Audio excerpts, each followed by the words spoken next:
Oh my, what a pizza pie. Take one bite and you'll say it too. In fact, take one bite of anything they cook at Zoner's Pizza Joint and they've got you. You will immediately taste the difference because they make their dough daily. Use only the finest cheese and top quality meats. Zoner's even cuts their vegetables fresh daily. Combine all that on a crisp crust taste of a stone oven, and in between bites, you'll say, oh my, what a pizza pie. Zoner's Pizza Joint, Forsyth Road, Macon, and Houston Lake Road, Warner Robins.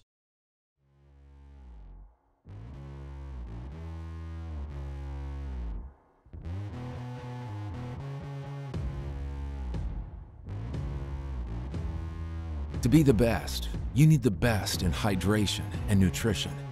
You need VitaFuse Sport IV Nutrition.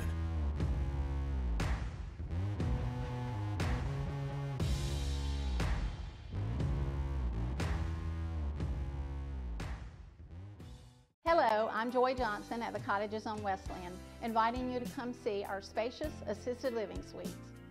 Each suite has its own kitchenette, private bathroom, separate bedroom, and living space.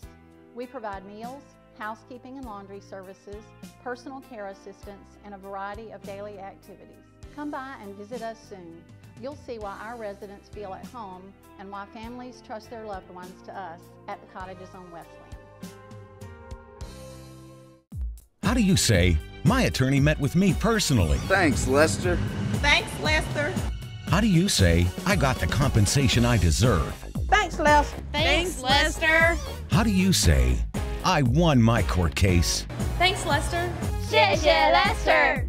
Thanks, Lester. You're a good man. I am Lester Miller, and I will get you the compensation you deserve. Thanks, Lester. He ain't afraid of no one.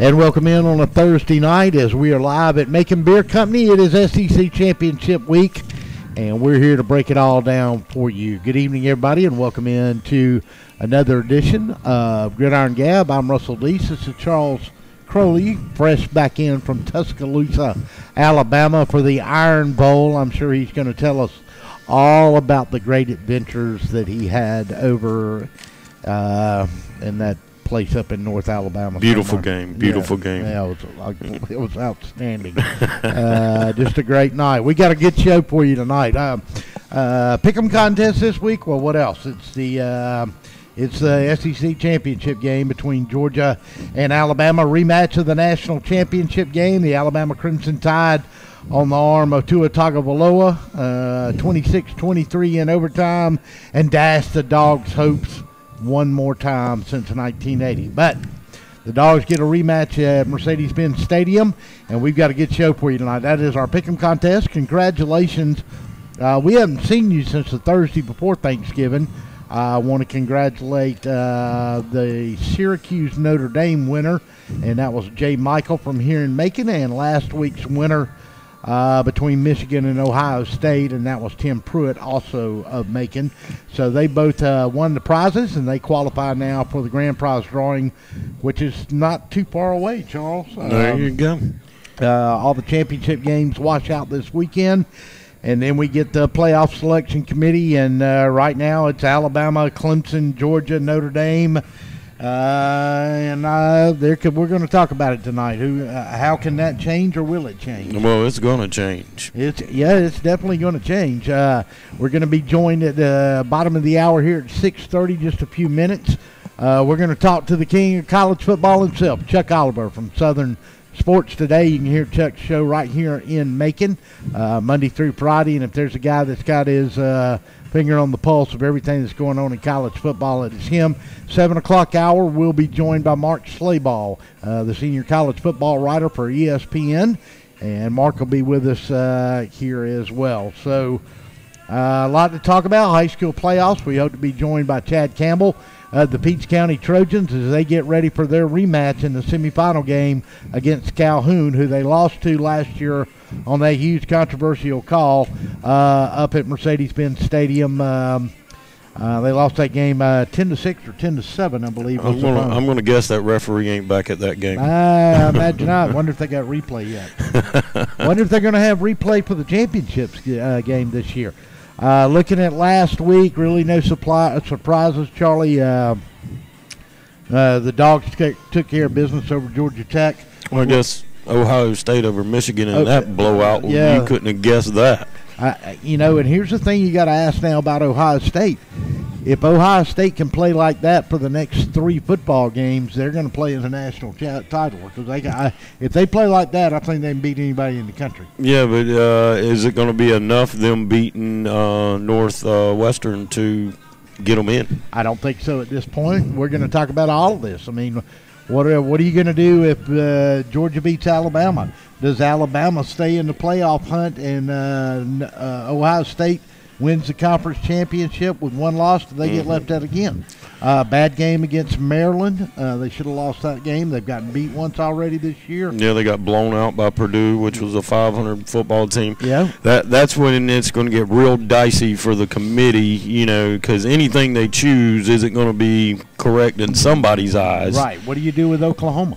Well, they lost to Texas, so it's not as bad of a loss, right. But the committee. So do you have to put Oklahoma above Texas? They beat Texas the second time around in the Big 12 championship. Well, I think if they win, at that point the only controversy that I would see coming is if Georgia beat Alabama and then they were discussing putting Alabama in over Oklahoma.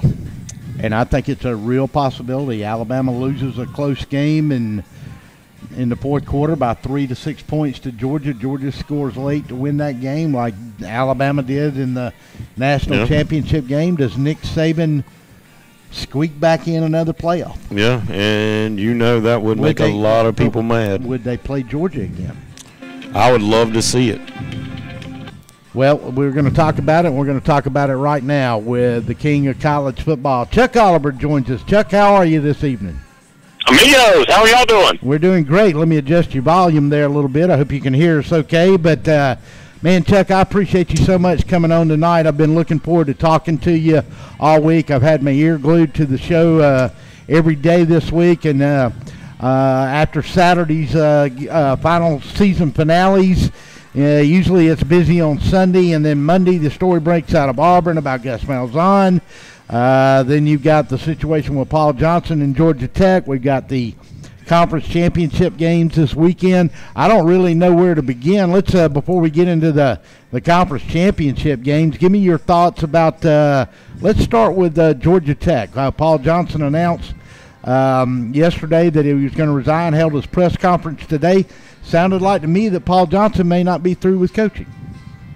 Oh, I don't believe he is at all. And, it's easy to say that, Paul's not motivated by money. He really isn't one of those, just put your sticky fingers out there and grab every last dollar you can. That really is not his personality. And he's been a head coach in, Division I, quote, Power 5 football for 11 seasons. And before that at Navy. So he's made a lot of money over the years. It's not, crazy $6-7 million a year money, but money is fine. My measuring stick is, do you cut your own grass or not? And he will never cut his own grass. But he also, I'm telling you, Paul Johnson, I've always liked Paul. I've always kind of gotten along with him. And I'm telling you, he really does just love the coaching part of it. And so if he were to come back into college football, it could be something at a similar level to some of the other stops he's already had, which would be Georgia Southern, Navy, Georgia Tech. I don't think that he would ever be in consideration for, Ohio State, Michigan, that level of job. But I also could see Paul going back to his alma mater, Western Carolina. I could see him going to a single-A high school in North Carolina and saying, you know what, I just want to coach ball. I just want to call some plays. It's easier to do that when you've been making $2.5-3 million for several years. But I also know that regardless of the money, that's kind of Paul at his core. I've always liked the guy. All right, Chuck, let me ask you this, though. What does Todd Stansberry do at this point? I mean, does he go look at a Jeff Monken to pull him away from Army, who's had a great year? I think they're 9-2 or 10-2 this year. I can't remember if they got beat last weekend or not. No, they haven't played their game against Navy Yeah, they yet. got Navy coming up next Saturday. Next Saturday, that's right. He's 9-2. Jeff Monken, obviously a longtime friend, and as you were this year, you spoke at the Macon Touchdown Club for us. It's always great to have you, and we appreciate you coming this year. But does he look at a Neil Brown? Does he go to Bill Clark from UAB? Ken Wisenhunt, does he leave the NFL? What about a guy like Gene Chizik? Would Chizik come in and take a job like that? All right, I'll go through a couple of those names real quick. And some of this, I'm just going to give you Chuck's opinion. Some of it is I've been able to, kind of talk with folks over the last day and a half. Ken Wisenhunt, my understanding is that is more courtesy and due diligence than anything else. And I understand that. He's got a great job now. But, a chance to go home is always special. And then also a chance to run a team, an NFL franchise, or a program in college. That's a big draw as well, but especially at your alma mater. But I think that is more just kind of checking the box that he's a guy with pro head coaching experience, and he's a tech guy. Let's talk to him. Right. I actually talked to Todd Stansberry, the AD, yesterday. First-hand conversation with the man. And I asked him point blank, does the offensive system that a current coach runs make him more likely or less likely to be a candidate? Specifically, I told him, I said, I think if you hire somebody who also runs the triple option, your fans are going to burn down the stadium. And so Todd wouldn't go on the record one way or the other, and he gave the answer he's supposed to as an athletic director, that it's about the guy, it's about the fit, it's about, how much he gets what Georgia Tech is. All of that's, I get it. He's an AD, you have to say that. But beyond that, I also think that Todd is smart enough that he has a handle on where his customer base is. We always say fans, your customers, and they do not want to see a triple option again, I can promise you. Well, that was my first thought yesterday when all this came out, was that the Georgia Tech fans now have got fatigue of the triple option. So with that in mind, if you bring in a new system quarterback, what happens to the guys that are in place, and how long of it do you struggle turning that around? Is that 2 recruiting season? Is that 3 recruiting seasons? Does the coach get extra time because that? Right. I mean, I'm just absolutely, he would get the same consideration, because every coach comes in a system overhaul. Right. I would say though that all things aren't equal here. That if you show up and decide I'm going to instill a triple option system, you get a season or 2, because that is about the type of players you bring onto the roster, how you coach them, how you train them, the repetition of rep, running that triple option until it finally clicks. If you are transitioning from an offense to a passing-based offense, dude, it's 2018. There is no need for a warm-up. You get a quarterback and 2 flyers on the outside, suddenly we're in the passing business. Mike Leach, when he was recruiting Gardner Minshew, the kid out of East Carolina who committed to Bama for about 15 minutes, he said, I saw the kid was available. I called him up. This is from Mike Leach, his entire recruiting pitch. Hi, I'm Mike Leach. Would you like to lead the nation in passing yards? Well, there you go. Gardner Minshew goes to Wazoo.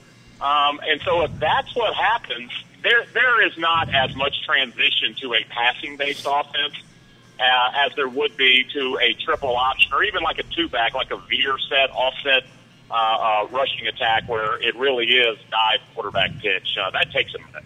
Right. My observation from Georgia Tech the last few years, and I thought this point was nailed home when I watched the Georgia Tech game. I didn't get to watch all of it. I watched a good portion of it. To me, the problem with Georgia Tech is on the defensive side of the ball. Georgia literally moved every player on that front 7 with their offensive line with their hands, not their body, their hands. And I thought that's the difference a little bit in what's going on at Georgia Tech to me, and a little bit of their lack of success. To me, they've never put the players on the defensive side of the ball. Yeah, you're right about that. Henri St. Amour is going to be a Sunday guy. He's their best. He's their only consistent edge guy. He's an NFL guy. Right. But you're right. I've always said that my show is based around college football. I don't care how you project to the next level, but I know coaches do and ADs do, because that is a lot of winning and losing. How many NFL guys do you have? And when you have an NFL guy leave, do you replace him with another NFL guy? And the most successful college programs, that's what they all do. Sure. You're right. That is not Georgia Tech's calling card, and that has been the single biggest issue he has had since he took over for Chan Gailey before the 2008 season. And think about the guys he had over there. When he took over the roster, it was Morgan Burnett, it was Derek Morgan. I mean, it was NFL. That's not what they have over there. Chan Gailey could recruit. He just didn't do much with them. Right. And so they've gone through Dave Womack and Al Groh and Ted Roof. And he took it over himself, actually. At the end of the either 11 or 12 season, he fired Al Groh with like 5 games left. Says, hell, I'll do it myself. So you had a triple option offensive coordinator, that mindset for a head coach, and he's like, nope, I'm going to run the defense. He's tried everything, and the truth is he just never got the defense where it was supposed to be. From Chuck Oliver, the king of college football's opinion, where do you think this goes, and who's your guy that you think at this point early on that you think is the fit for them, or is there one? Is it too open to make a call? Yeah, it's too early and it's too wide open. I will say that, timing is everything. If this was a year or certainly 2 ago, then Tech would be behind the 8 ball because there's no money there. Not right now. There's not money to pay somebody to not coach. There's not money to pay someone to not leave for a better job. Things are changing over there at Tech. Stansbury is doing a pretty good job over there. But it's really going to change next July or August when the ACC network debuts, and then it's a license to print money. So things will change for Tech as far as options, but not fully for a year.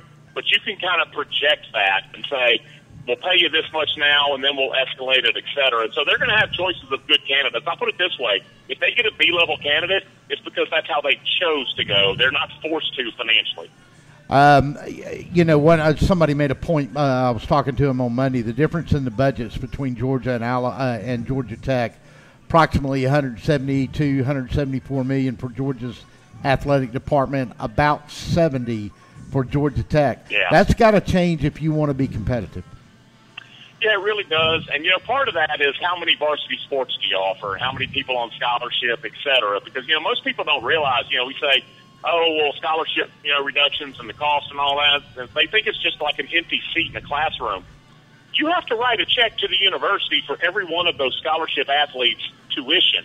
Right. So it's not just this figure on a sheet of paper that you kind of move around. You have to pay for all that stuff. And so the more kids you have on scholarship, obviously, you see how that goes. But with Georgia Tech, their revenue is never going to mirror an SEC team. And just because we know the monster that the SEC is. Right. Their revenue at Tech specifically is not going to mirror, in this case, Georgia, or even, not even within shouting distance of it. Right.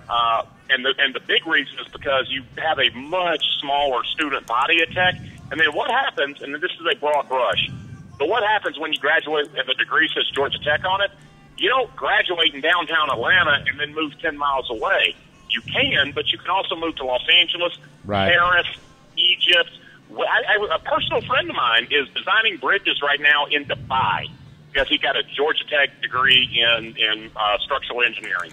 So that's a typical Tech grad. So that means you just don't have as many local grads to draw from for ticket sales and donations and all that. Where did we go wrong, son? Hey, let's stay in the ACC for a quick second here. Thoughts on Mac Brown back to North Carolina? What's Carolina trying to do with that hire? All right, this was something that really surprised me. I talked to a good buddy of mine that is up there, and he knows everything about college football in that state. He said it on the air. Sammy Batten is a guy who covers all college football for the Fayetteville Observer, and I was able to talk to him yesterday morning, and he said that part of it is the $12 million they're paying Larry Fedora. They needed to hire whoever the next coach was a little bit on the cheap to kind of make that math work over the next few years. And Mac Brown, if you go out and hire somebody's A-list guy, it's $5.5 million as a starting point. Well, you got Mac Brown for about $2.5 million less than that. Well, the $12 million, that adds up pretty quickly. So that was part of it. Part of it also is that there is a faction of the North Carolina fan base that you are either going to love the hire or you are going to be a little confused by the hire. Nobody is just going to flat out hate the hire. Like you are going to have, a repeat of the scene like you had with Greg Schiano at Tennessee a year ago. I agree. So they hired a non-offensive, great brand name, head coach. But when I saw that, my very first reaction, I thought about Joe Gibbs because he talked years later. He said, he left the NFL in he was gone for 10 or 12 years. He was gone. And then the Redskins brought him back. And he said afterwards that the biggest challenge was putting together a coaching staff. He says, because I started going through my Rolodex, and this guy retired, this guy moved, this guy had passed away. He said, when you're gone for 12 years, all your coaching buddies, most of them aren't coaching anymore. And so Mack Brown's ability to assemble a staff, I said, was going to be his biggest problem. But it's also, if y'all ever want the most reliable evaluation of a college football coaching hire, here it is. And listeners, write this down. If your school hires a guy and you start thinking about the guy they just hired, it might be a good one. If your school hires a guy and your first thought is, hey, I wonder who he's bringing with him for coordinators, you might not have hired the guy that you needed to. Yeah. If your first question is, all right, who's going to call the plays on offense and defense, then maybe your school should have kept looking. And with Mack Brown, my first reaction was, okay, who's he bringing with him? Because Mack Brown ain't coached in 5 years, and again, his coaching Rolodex, it's not quite as impressive as I'm not throwing out a name here of a guy to mock him or anything, but like him and Jim Donovan, there have been conversations, okay? And that's not really how you're going to be moving forward with this. You're kidding. Go ahead. No, I was just I agree with you. I don't know what he does. Was he a Band-Aid? Is there a lack of money at North Carolina because of the Fedora buyout? And you may have just hit the nail on the head. You're right. I mean, now it is. Are they going to look and see who his coordinator is? And immediately we're going to hear that old phrase we heard about 7 years ago, coach in waiting. Yeah, now you know that won't happen anymore because the NCAA actually changed the classification. Like Will Muschamp and James Franklin and that bunch were really the last coach in waitings that we've ever heard about. Right. And the reason is the NCAA said that if you are officially named a coach in waiting, then you instantly are under the same recruiting restrictions that a head coach would be, which means only one in-home visit, for instance. I got and so everybody looked around and was like, okay, no more coach in waitings because, like James Franklin, Will Muschamp, for instance, when he was at Texas, the last thing you want is to restrict Will Muschamp on the recruiting trail. So that title, that's why you don't see it anymore. All right, one more thing in the SEC, and we'll get on to the SEC championship game and one other subject. Jeff Brom turns down Louisville, and it got nasty from some of the Louisville fans. The program in Louisville, I think there's some problems there.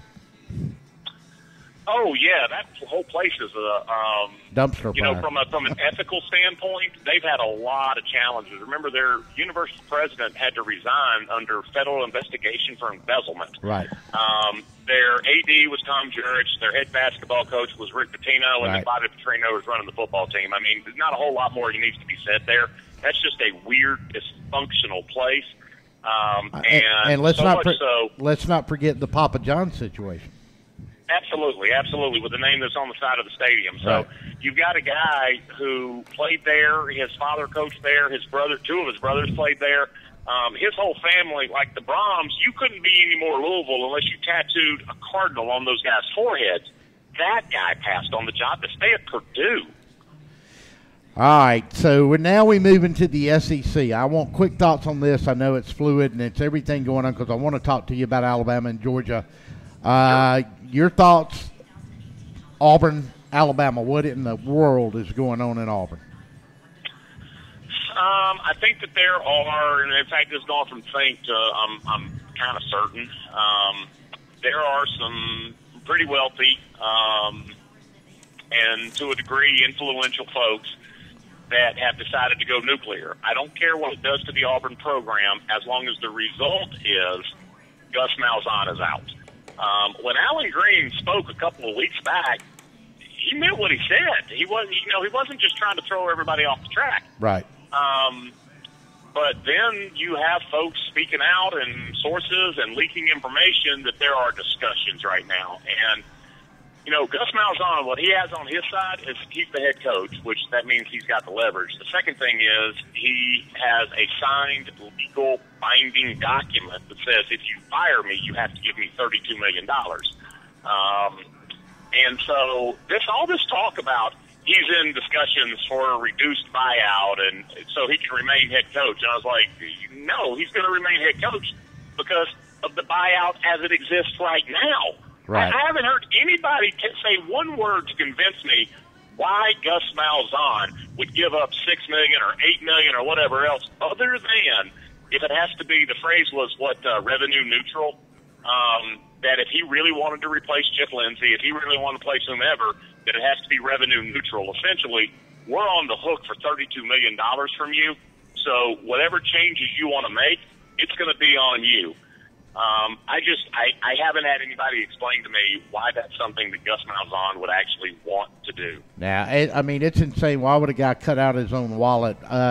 Chip Lindsey, why would you do that? I'm guaranteed to go to the house with $32 million, brother. I'm not going to do it. Chip Lindsey mentioned that Tennessee job. That seems to be getting some legs to it. Yeah, the same two names for two jobs, Tennessee and Auburn. I'm hearing Hugh Freeze, and I'm going to tell you right now, you've got to go to Birmingham and ask, Sankey, hey, can I do this? Right. But he's going to say yes to somebody. Last year, even Nick Saban, because I will state as a fact, and I think most people know this by now, Hugh Freeze would be at Alabama if it was just up to Nick Saban. But he's on the do not hire list in Birmingham, and so you had to ask Sankey, and Sankey's like, yeah, no, not yet. I think that by spring practice, Hugh Freeze will be on a sideline somewhere. It might be in the SEC, but it's going to be somewhere. I know he's coaching with Rick Neuheisel out in Phoenix in the new American Football Alliance. Right. But he's going to be back on a college sideline, I believe, by spring practice. Because if he has even just a little bit of talent, man, Hugh Freeze can dial up some offense.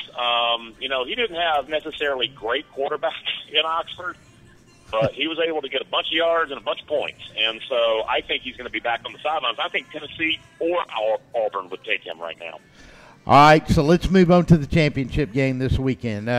Initial thoughts about this Georgia team and this Alabama team. Give me your weakness on the Alabama team that Georgia can exploit.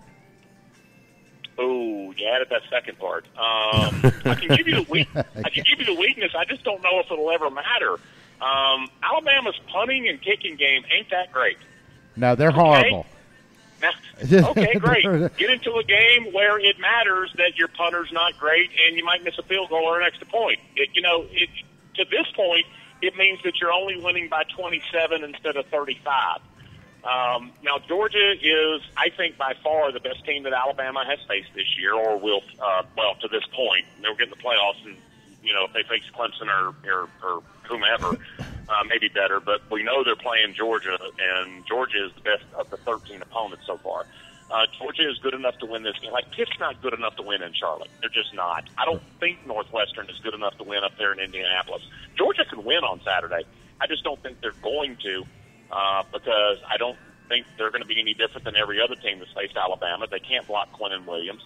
The secondary, which truly it was a transition year for them, but it wasn't a down year, and that's a difference. Everybody else, you lose all that. They lost their top 6 guys and the coach. He's up in Knoxville now. They lost everybody, and so there was an opportunity earlier in the year, but right now, Patrick Surtain's playing as good as any cornerback in the SEC. Deontay Thompson's an All-American, and McKinney and Carter and the whole bunch of – that's even losing Trayvon Diggs to an injury. There is nothing wrong with that secondary now. There was an opportunity maybe back in September, the first part of the season, but now they're rolling right along. If somehow it gets into a kicking game, a fourth-quarter game, advantage Georgia. Otherwise, I don't see the crack in the wall. Alabama, to me, has shown a little propensity to give up some rushing yards against a good football team. With Swift starting to hit his stride in the last 4 weeks, Holyfield's been there pretty much all the season. Can they take enough pressure to make Jake Fromm a problem for Alabama secondary? Yeah, they can, absolutely. DeAndre Swift is about as good a running back as you're going to run across, and I don't really care where you're looking at American. I am talking about like Jonathan Taylor and Bryce Love and guys like that. That kid is unbelievable. And it's not just him. Evander Holyfield's kid, he's a totally different back, but he's almost as effective.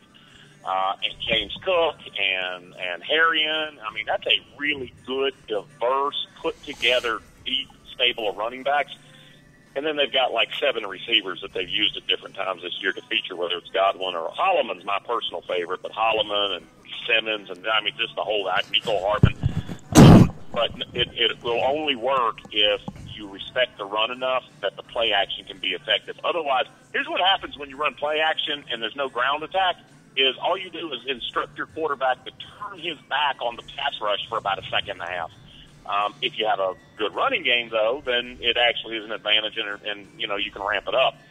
And Georgia's good enough to get that done a little bit. They really are. How many rushing yards do you think it would take for Georgia to actually, you know, keep this game really close and have a shot at the end? Yeah, for it to be a fourth quarter game, and that's kind of the realm I talk about, we're like 175, and that's like entry level 175. That's the bare minimum. Gotcha. Well, and that would be an accomplishment against this Alabama team. They've Absolutely. They've given up. I think on defense they're averaging. They're only allowing 114 yards a game, and Georgia's only allowing 128. Just one more quick thing, Chuck, before I get you out of here.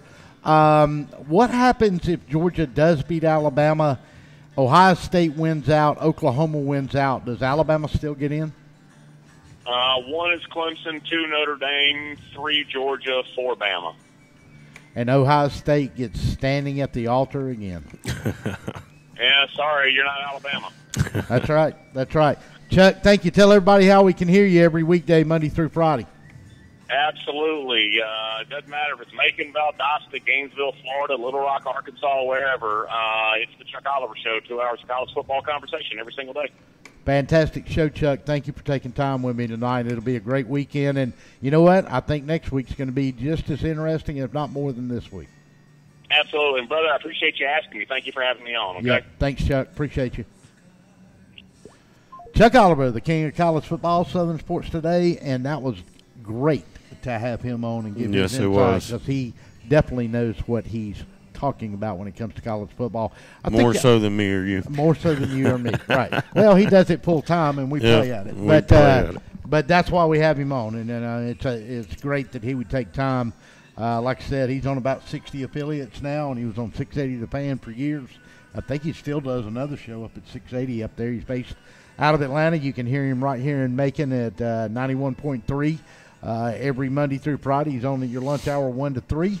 And he does a great job on the ESPN affiliate here. But we had him at the Touchdown Club this year. He was very entertaining. And I think he's right. I think Georgia's got to go for 200 yards. If Georgia can get to the 200-yard threshold against Alabama, you go to 4 quarters in the game. That was my thought. Basically, you're going to have to run the ball and get Alabama out of their rhythm on offense if you're going to want to stay in the game. But seeing somebody go for over 200 yards against Alabama, I'm just not seeing it. We'll see what happens. I mean, I don't see it happening too, but I think Georgia's a balanced enough football team. It's got enough talent. If the young guys can step up across the front, it could be an interesting game. I didn't really think they could play with Alabama last year, and they did. Yeah. But we'll take a timeout. When we come back, we'll get ready to speak to another college football expert, and he is a senior writer at ESPN.com and college football writer for ESPN, and that's Mark Slayball, and he'll join us next right after these timeouts. We'll be back.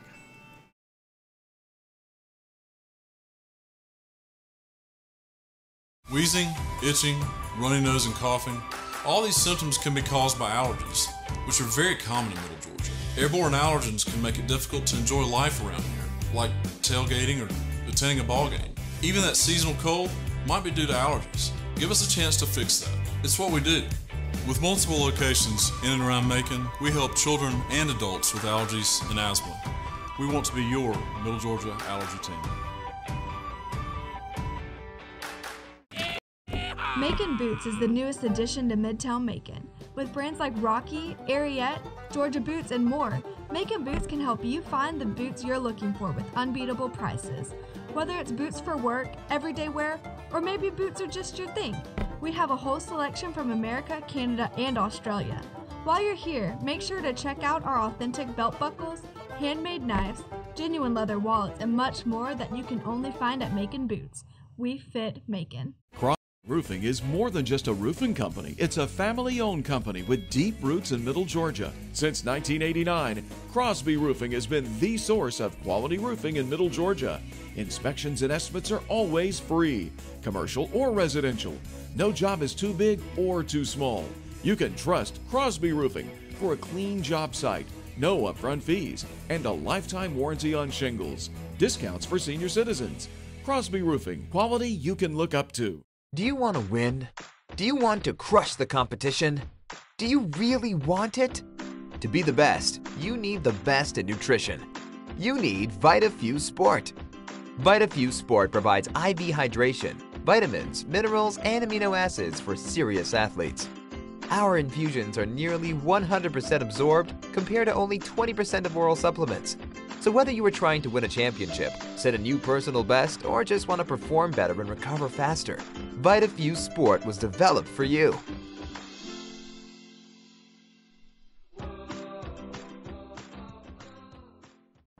I'm Lester Miller, and if you've been in an accident or hurt on the job, I want to work for you. My office is right across the street from the Bibb County Courthouse, and it doesn't end there. Middle Georgia is my home. I graduated from high school here, college, and Mercer Law School. My family goes to church here, my kids go to school here. I work hard for my community, and when you need an attorney, I will personally take your call. Thanks, Lester. And I will work hard for you too. Contact Lester Miller today for your free consultation. Wheezing, itching, runny nose, and coughing. All these symptoms can be caused by allergies, which are very common in Middle Georgia. Airborne allergens can make it difficult to enjoy life around here, like tailgating or attending a ball game. Even that seasonal cold might be due to allergies. Give us a chance to fix that. It's what we do. With multiple locations in and around Macon, we help children and adults with allergies and asthma. We've teamed with Mercer, and we'd be happy to team with you. Go Bears! Crosby Roofing is more than just a roofing company. It's a family-owned company with deep roots in Middle Georgia. Since 1989, Crosby Roofing has been the source of quality roofing in Middle Georgia.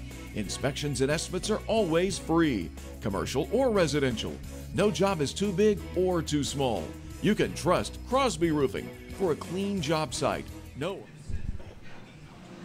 Hey, Mark. Hey, Russell, how are you? Good. I'm in a break. Can you hang on just a minute here with me? Yep. How's your day been? Good. A little more quiet than Monday. And I won't keep you long tonight. I know it's family time for you like everybody else, but man, you don't know how much I appreciate you coming on and spending a few minutes with me. No problem at all. Quiet down on the plains. Do what now? Quiet down a little bit on the plains. I ain't heard nothing. I talked to your buddy Chuck Oliver earlier today, and I can't figure out that situation over there. I don't. We'll talk about it, but I just don't see how a man can walk in and say, okay, yeah, you owe me $32 million, but hey, I'll take 24. That ain't happening. I don't think that was an accurate report. Yeah, I think it's like, well, if you fire somebody, you can't pay. If you fire Lindsay, you can't pay Hugh Freeze any more money, or whoever you decide to get. Right. No, it sounds like they're trying to choke him out a little bit, tying his hands on the facility and coaching salaries and that sort of thing. Right, and I mean, he's got to make some changes or philosophy or whatever. But I mean, I can't imagine. He'll be back next year, but I can't imagine the pressure he's going to be under next year. Yeah. All right, hang on one. It's not going to be fun for anybody. No, especially alumni like me. Hang on 1 second.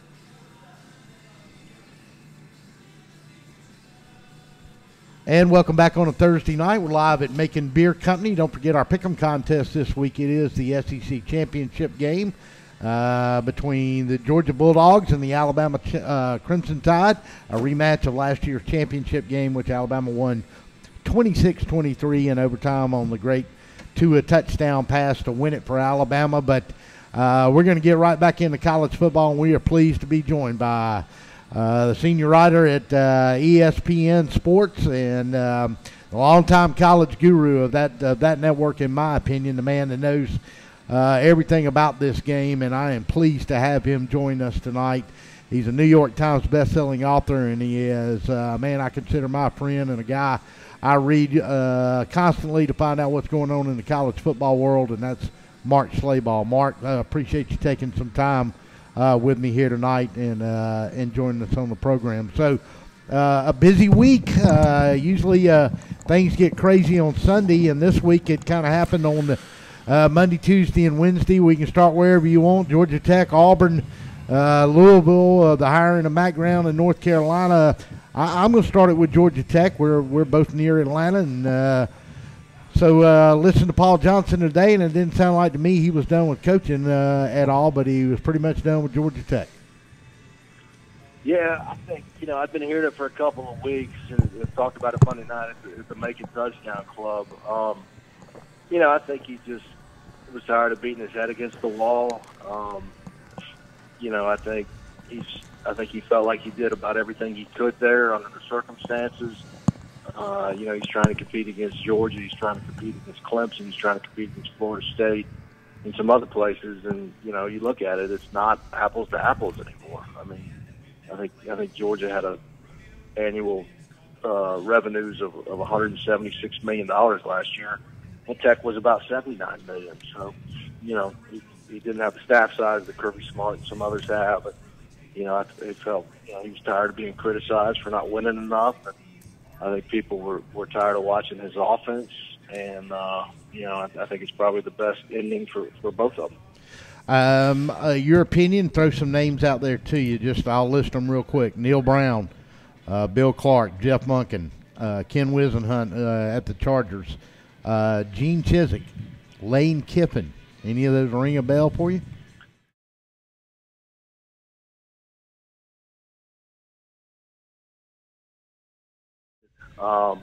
Monken, I think they're going to try to get away from the triple option, so I think that rules him out. I think he'd be a great hire. I think that's probably what Tech needs to do, but I think they want to completely revamp the way they play offense and triple option route. Neil Brown, one of the hot young names at Troy. Bill Clark's done a tremendous job at UAB. I think Jeff Collins at Temple, who was a Conyers native, who I believe played and coached at Georgia Tech. I think he'll be in the mix. And I think Brent Key at Alabama, who's their offensive line coach, was the head coach at Wading under Georgia at UCF, who also coached at Tech. I think he's another guy that they'll look at. I've said this to several people this week. I think the Georgia Tech fan base, which you're a better man than me if you can figure it out, because I can't. I think there's fatigue for the triple option offense, and I really think Todd Stansberry understands that, and I think they are going to go a different direction. If they do that, what do they got to do to rebuild that program, and how quickly can they? With the financial, painful. Yeah. I mean, it's going to be slow and it's going to be painful because it's easy to turn Josh Nesbitt into an option quarterback. It's really difficult to take Marshall, an option quarterback, and turn him into a pro-style quarterback. So I think roster-wise, it's going to take some time. And whoever gets that job, I think is probably going to command a 5 or 6 year contract. Tech fans and the administration are going to know that they're going to have to be patient because, you're basically talking about changing the entire philosophy on offense. Your offensive linemen aren't going to cut back anymore. Your quarterback's going to have to throw the ball. Your receivers are going to go from blocking to catching the ball. With a tight end, which you haven't had in 11 years. And your running backs are going to be different types of backs, too. So it's going to be a monumental change in philosophy there. Is this statement true? The last 7 years of college football has become more of a nuclear arms race, and can Georgia Tech, with its budgetary constraints, bring itself back to competitiveness, or are some things going to have to change at that university from even an academic or administrative standpoint for them to be able to do that even in the ACC? Yeah, I mean, I think they need to catch up on facilities. They need to catch up on coaching salaries. They need to catch up on staff sizes if they're going to compete with the Georgias and the Auburns and the Alabamas and Clemson and everybody else. I don't think you'll ever see them change the academic piece of it. I just, they're even as a Georgia graduate, I'll tell you it's tougher at Tech. And, they're recruiting a lot of the same players, but they're players who aren't going to go there because they don't want to have to major in engineering. They don't want to have to major in management, and those are about the only things available there. So it was a completely different environment than what you see in Athens and Tuscaloosa and some other places. Well, let me ask this question. This is a question I've always kind of thought about. Could you even compete on a high level with that offense anymore in college football? I think the only reason you run it is because you can't get the athletes to run anything else. Jeff Monken, I think, at Army is one of the best coaches in the country. He can coach how to throw the football, but he doesn't throw the football because he doesn't have the personnel and the skill players to do it, so he runs the triple option, which is one of the great equalizers in college football. I think, it's Paul Johnson's bread and butter. It's what he knew best. It's what he ran at Navy for a long time. But when they decided to go with him 11 years ago, or however long ago it was, I mean, they were married to it, and now they're going to have to pay for it. Real quick, your thoughts on Mac Brown to North Carolina, and what's the situation in Louisville going to end up like? Mac's a bit of a surprise. I know he has talked to some people the last couple of years. One of my favorite guys, a true gentleman. I think given where they are right now, I think it makes sense because they need somebody to come.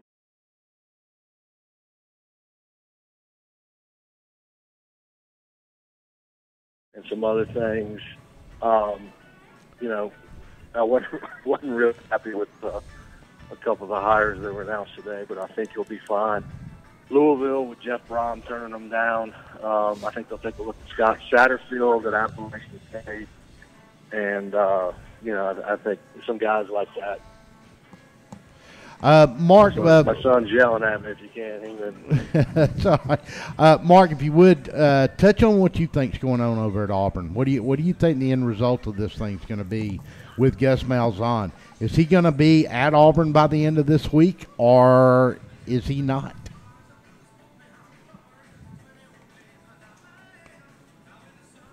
I think I'd be shocked if Gus Malzahn is not the head coach at Auburn next year. As I said Monday night, Russell, it is Auburn, so you never know. But I just, they owe him $32 million, $16 million within the first 30 days. I just think it would be financially irresponsible of any institution or whatever business, anything, to pay a guy $32 million to go away less than a year after you get him a 7-year extension. So I think he'll get next year. I don't think it's going to be fun for anybody. I think the pressure is going to be even more off the charts than what it was this year, and it wasn't good this year. I think he's going to have to make some changes in his coaching staff. I think he's going to have to make some changes in the way they do things on offense, but it's not a good situation for anybody. No, it is bad. Chip Lindsey going to leave and take the job at Tennessee. You think he's going to get the offer, and will the SEC allow Hugh Freeze to come in to either Tennessee or Auburn? Yeah, I think Hugh's in play in Knoxville. I think a year ago, there were some opportunities for him, and the league wanted him to wait a year. He took his 1-year exile, and he's back. I don't know. It'll be interesting. Hugh's represented by Jimmy Sexton, who represents Jeremy Pruitt. So I think that's a factor. But, I think Lindsey's definitely looking for a landing spot because it sure looked like this year and the second half of last year that Gus had his fingers all over what they were doing on that side of the ball.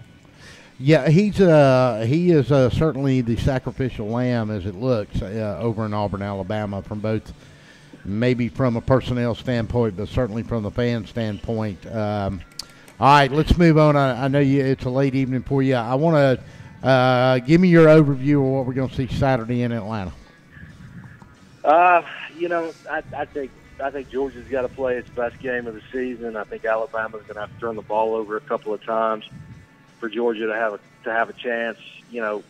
Georgia's ability to score is not as much of a concern for me as Georgia's ability to stop Alabama. Georgia's not a team that has generated a pass rush consistently this year. I think their one deficiency has been along the defensive line. I think Ledbetter's a good player.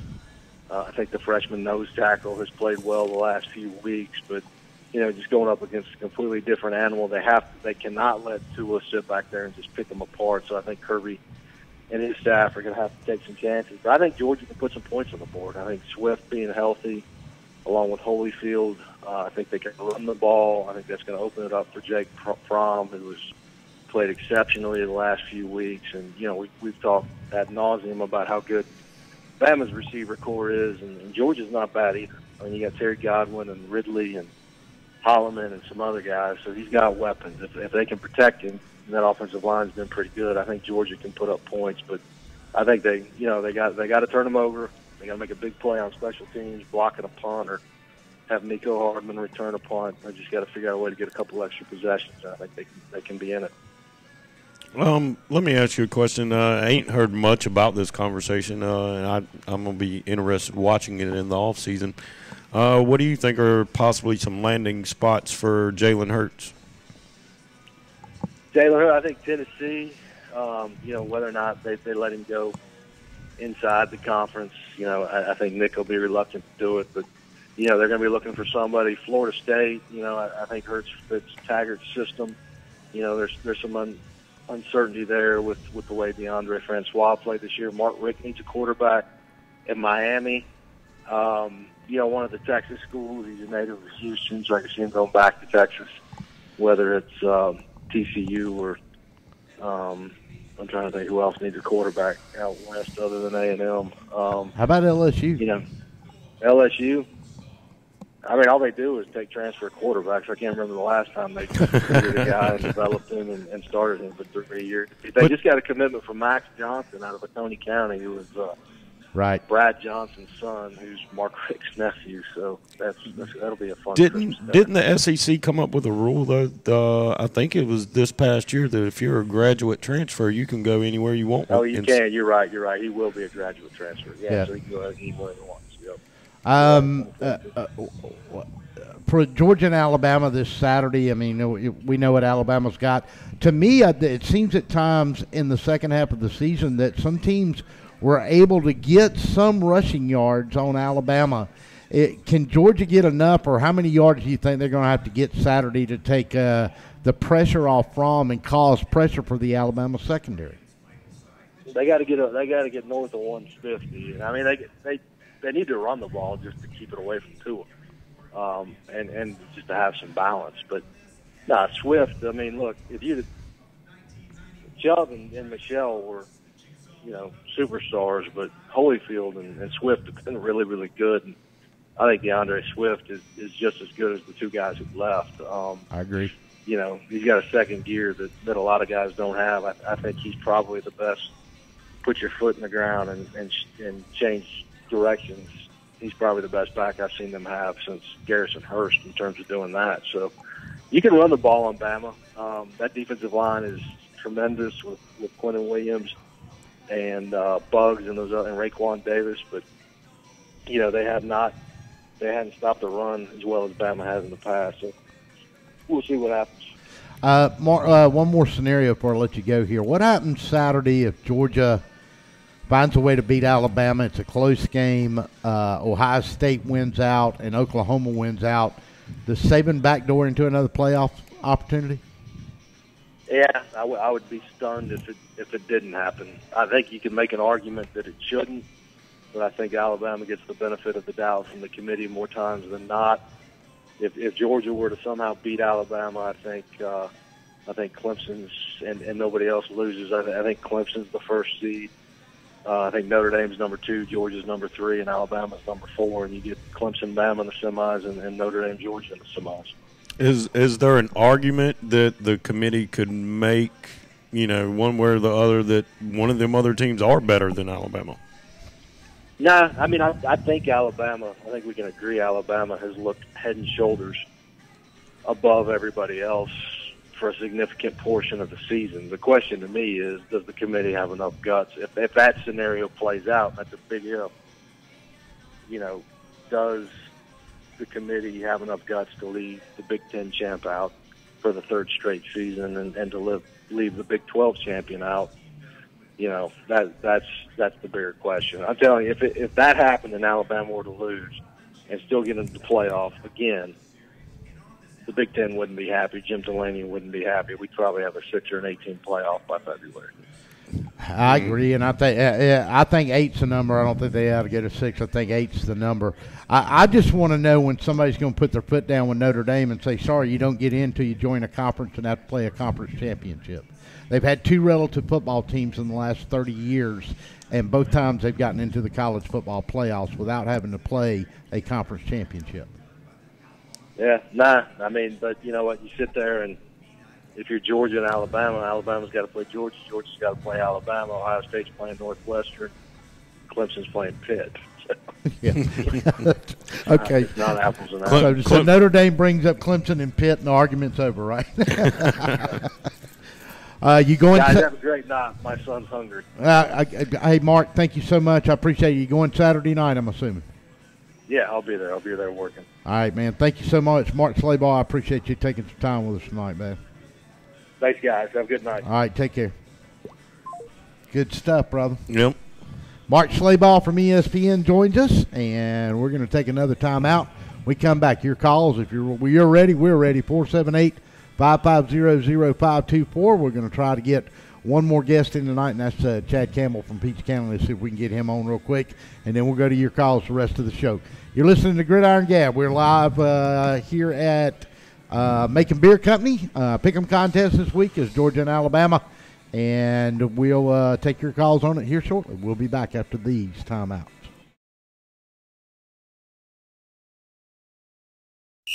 Oh my, what a pizza pie. Take one bite and you'll say it too. In fact, take one bite of anything they cook at Zoner's Pizza Joint and they've got you. You will immediately taste the difference because they make their dough daily. Use only the finest cheese and top quality meats. Zoner's even cuts their vegetables fresh daily. Combine all that on a crisp crust taste of a stone oven, and in between bites, you'll say, oh my, what a pizza pie. Zoner's Pizza Joint, Forsyth Road, Macon, and Houston Lake Road, Warner Robins.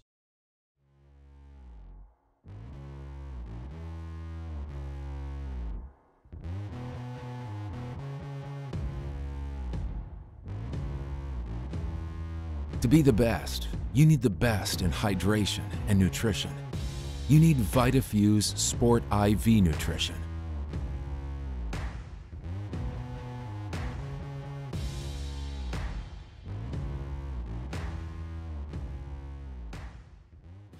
Hello, I'm Joy Johnson at the Cottages on Westland, inviting you to come see our spacious assisted living suites. Each suite has its own kitchenette, private bathroom, separate bedroom, and living space. We provide meals, housekeeping and laundry services, personal care assistance, and a variety of daily activities. Come by and visit us soon. You'll see why our residents feel at home and why families trust their loved ones to us at the Cottages on Westland.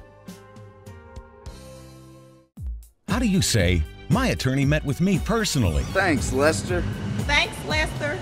How do you say, I got the compensation I deserve? Thanks, Lester. Thanks, Lester. How do you say, I won my court case? Thanks, Lester. 谢谢 Lester. Thanks, Lester. You're a good man. I am Lester Miller, and I will get you the compensation you deserve. Thanks, Lester. He ain't afraid of no one. Wheezing, itching, runny nose, and coughing. All these symptoms can be caused by allergies, which are very common in Middle Georgia. Airborne allergens can make it difficult to enjoy life around here, like tailgating or attending a ball game. Even that seasonal cold might be due to allergies. Give us a chance to fix that. It's what we do. With multiple locations in and around Macon, we help children and adults with allergies and asthma. We want to be your Middle Georgia allergy team. Macon Boots is the newest addition to Midtown Macon. With brands like Rocky, Ariete, Georgia Boots, and more, Macon Boots can help you find the boots you're looking for with unbeatable prices. Whether it's boots for work, everyday wear, or maybe boots are just your thing, we have a whole selection from America, Canada, and Australia. While you're here, make sure to check out our authentic belt buckles, handmade knives, genuine leather wallets, and much more that you can only find at Macon Boots. We fit Macon. Crosby Roofing is more than just a roofing company. It's a family-owned company with deep roots in Middle Georgia. Since 1989, Crosby Roofing has been the source of quality roofing in Middle Georgia. Inspections and estimates are always free, commercial or residential. No job is too big or too small. You can trust Crosby Roofing for a clean job site, no upfront fees, and a lifetime warranty on shingles. Discounts for senior citizens. Crosby Roofing, quality you can look up to. Do you want to win? Do you want to crush the competition? Do you really want it? To be the best, you need the best in nutrition. You need VitaFuse Sport. VitaFuse Sport provides IV hydration, vitamins, minerals, and amino acids for serious athletes. Our infusions are nearly 100% absorbed compared to only 20% of oral supplements. So whether you are trying to win a championship, set a new personal best, or just want to perform better and recover faster, VitaFuse Sport was developed for you.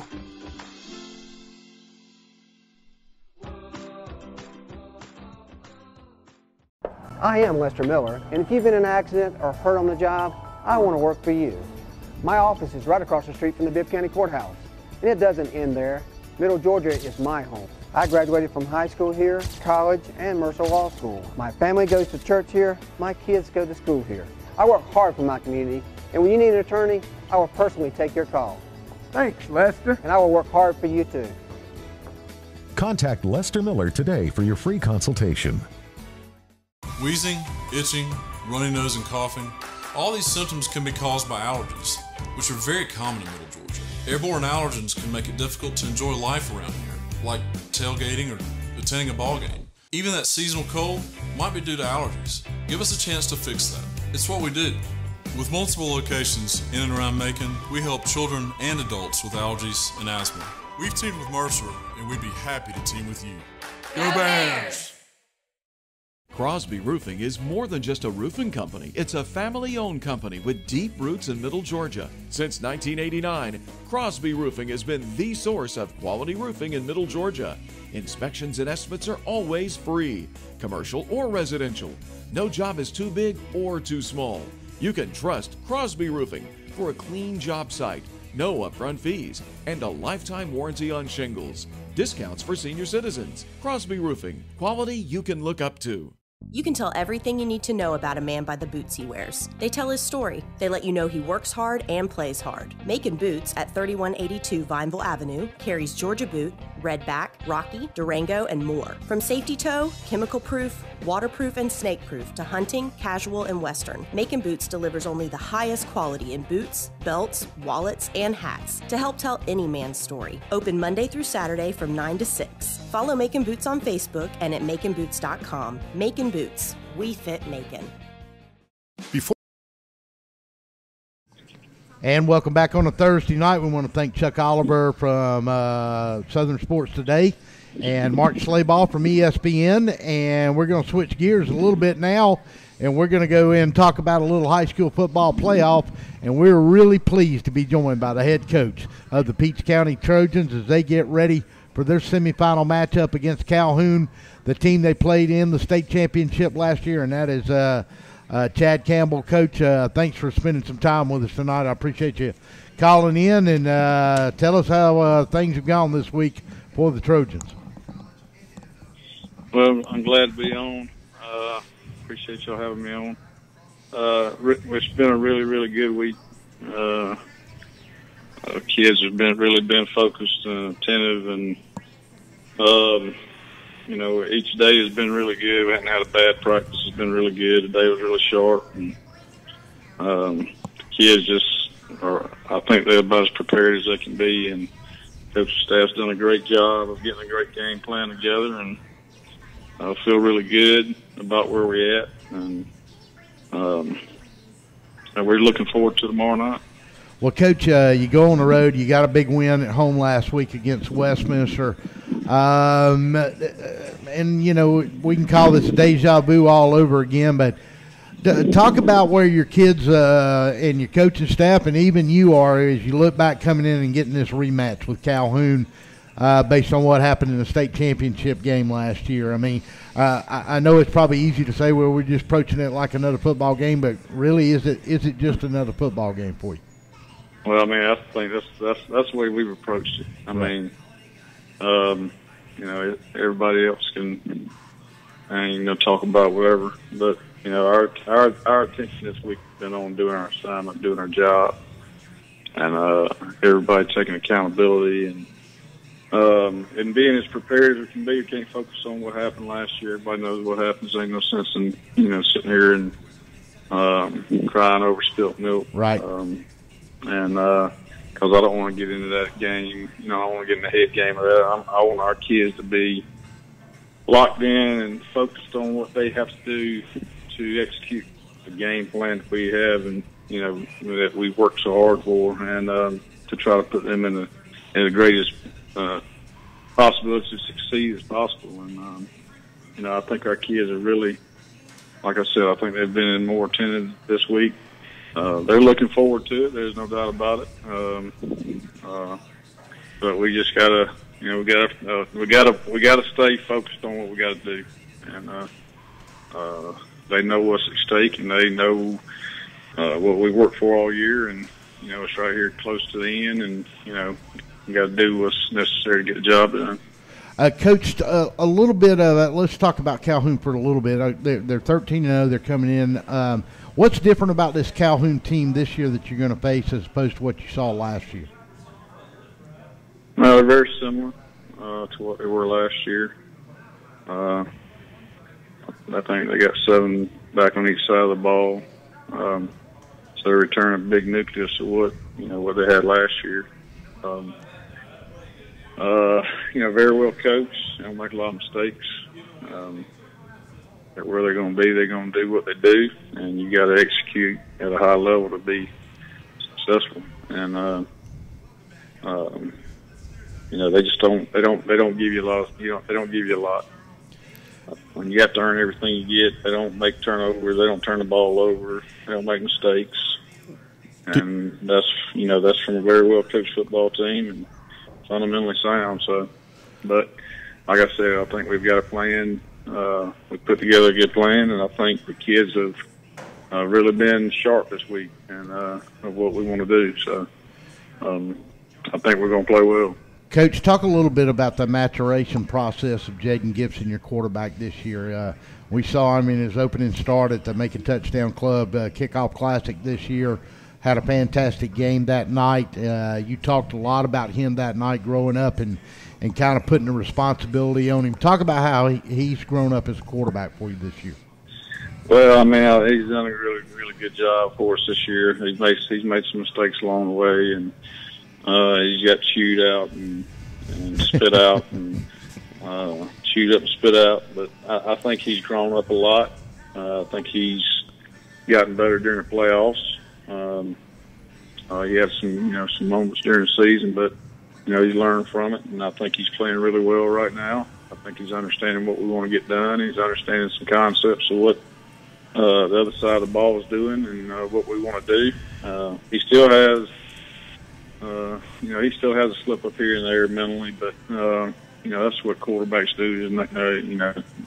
It's not been experienced at that position. So I'm very pleased where he's at. I think he's going to have a good ball game. He's had a great week. So he's kind of got us where we are, and we'll go as far as he takes us. But he's got a lot of other people around him that's done really well. So he's got a great supporting cast. Do you see this being another game where it's kind of defense, just real hard to move the ball, punting back and forth as it was last year? Well, I think we're playing very good on defense. They got a good defensive ball team. So I look for it to be like last year. It should be seen. Hopefully on our end, it's not. Hopefully offensively, last year we didn't play very good offense. And to just tell you the truth, I mean we didn't play well at all. And you have to give them some credit, but I thought we played our worst football game of the year last year against them. And we've really been focused on that this week. And but like I said, our defense is playing very well. Our offensive line and defensive line are playing at the top level right now, and feel real good about those guys. And I'm just really looking forward to tomorrow night. All right, Coach. So the game 7:30 kickoff or 8 o'clock up there tomorrow night. 7:30. 7:30. What time will you guys pull out of the valley tomorrow? 11 o'clock. All right, so you got obviously a big contingent of Peach County fans, as you always have. There's one thing that's not lacking in Peach County, and that's fan support. Yeah, final thoughts maybe about. No, they will be there in droves. I'm sure of that. You touched on your defense. Another outstanding year for your defensive football team. They. When your offense may be struggling at times or makes a mistake or two, it's kind of been a hallmark of Peach County under your tutelage that your defense comes through, and they played outstanding again this year. Yeah, I mean, I can't say enough about them. They have, we lost 8 starters off last year's group, and we had a pretty good defensive unit last year, and really the guys who have, stepped into those positions have really done a great job learning the schemes. Because those 8 guys that stepped in, really, only one of them had any amount of playing time. So, we moved some guys from offense over to defense, and we've had some other guys step up, and we've had, some injury. We've lost 2 linebackers for the year on defense, and we're playing with some other guys. We've had guys step up and just really learn what we're doing. And, they're playing really well as a unit right now. Coach, one more thing. Looking at your schedule this year, you stepped out of classification and played some really big powerhouses this year in Mary Persons and Northside and Lee County. Even though you dropped 2 of those 3, what does that do for your ball club to go against programs like that? Well, first and foremost, I think we're battle tested, and that's what I was looking for. Right. Of course, you want to make money, and that's another reason why you play those people that you play, because you know what kind of tradition, what kind of fan support they have, and but playing the likes of those teams you talked about, it only can make you better, unless they beat you up to a point where you really get discouraged. But, I thought our guys competed well, for the most part. Lee County played well for decent for a half. And I thought we played really good defensively for a half. And we didn't do anything offensively. And, but for the most part, for the first 4 games, I thought we got better. There was times, still got guys learning to do things like you want them. The first 4 games, we had some, a bunch of lulls at time, and it took us a while to learn how to practice like I wanted to. And I think eventually they got the picture, about practicing better equals a better play. And I thought we started practicing better, and we were competitive in those games. And we're fortunate to win 2 of them and lost 2 against Mary Persons. I thought we could have, we really made some crucial mistakes at critical times against them, and they got a really fine football team. two of those teams are playing and still playing. So, exactly right. Two of those are one in 6A and one in 7A. So that helped us. I think it helped us throughout the year, and I think it's helped us throughout the playoffs, and playing that type of competition, and hopefully it'll carry us on. So is that something you're going to look to continue year after year from now on? Well, we try to do that I mean, for certain teams you just got to play, around our area. And if you don't, you might get shot. So, but it's good football.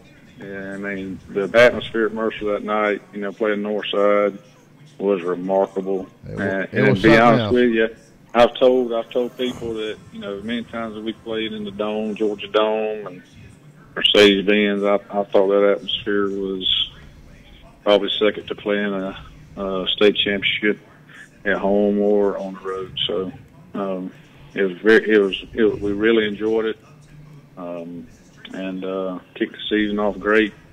And we started off the year great, and hope we can end it great. Well, and the good thing about it is, for the fans around here, you get to do it again next year, Coach. Yeah, and we're looking forward to it. All right. But we got a couple more things on our mind this year, and before we start thinking about that. But sure. We're really looking forward to tomorrow night. Well, Coach, I want to wish you the best of luck tomorrow night. We're pulling for you, and bring one more victory back home to the Valley and get ready to go to the Georgia Dome. You might have to do that on a Wednesday, but I know you want to get through tomorrow night, and we wish you the best of luck, and I appreciate you taking some time to be with me tonight. Hey, Coach. I just opened a pizza place there in Peach County. If y'all win state, I'll feed your players.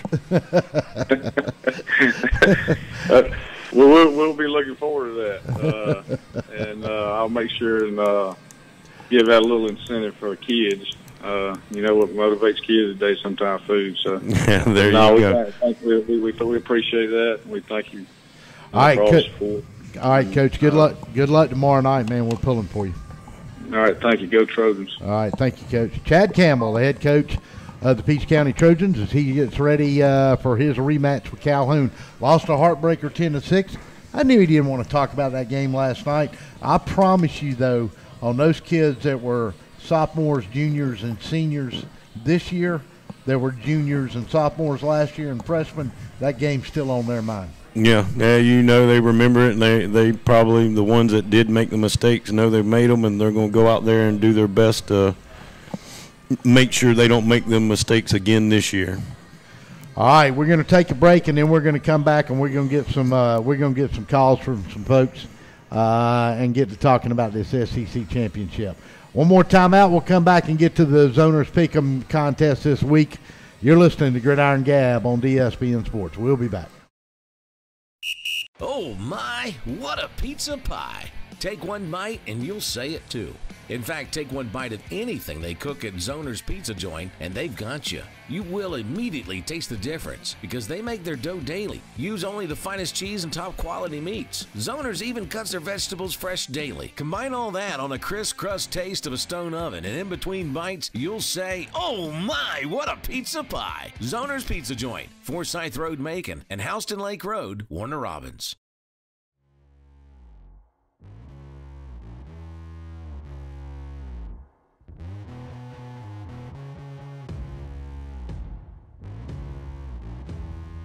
To be the best, you need the best in hydration and nutrition. You need VitaFuse Sport IV Nutrition.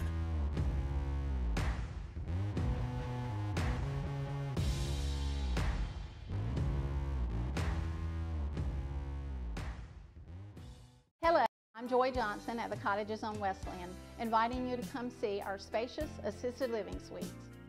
Each suite has its own kitchenette, private bathroom, separate bedroom, and living space. We provide meals, housekeeping and laundry services, personal care assistance, and a variety of daily activities. Come by and visit us soon.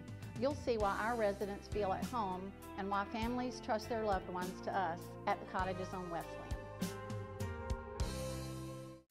How do you say, my attorney met with me personally? Thanks, Lester. Thanks, Lester. How do you say, I got the compensation I deserve? Thanks, Lester. Thanks, Lester. How do you say, I won my court case? Thanks, Lester. 谢谢 Lester. Thanks, Lester. You're a good man. I am Lester Miller, and I will get you the compensation you deserve. Thanks, Lester. He ain't afraid of no one. Wheezing, itching, runny nose, and coughing. All these symptoms can be caused by allergies, which are very common in Middle Georgia. Airborne allergens can make it difficult to enjoy life around here, like tailgating or attending a ball game. Even that seasonal cold might be due to allergies. Give us a chance to fix that. It's what we do. With multiple locations in and around Macon, we help children and adults with allergies and asthma. We want to be your Middle Georgia allergy team. Macon Boots is the newest addition to Midtown Macon. With brands like Rocky, Ariete, Georgia Boots, and more, Macon Boots can help you find the boots you're looking for with unbeatable prices. Whether it's boots for work, everyday wear, or maybe boots are just your thing, we have a whole selection from America, Canada, and Australia. While you're here, make sure to check out our authentic belt buckles, handmade knives, genuine leather wallets, and much more that you can only find at Macon Boots. We fit Macon.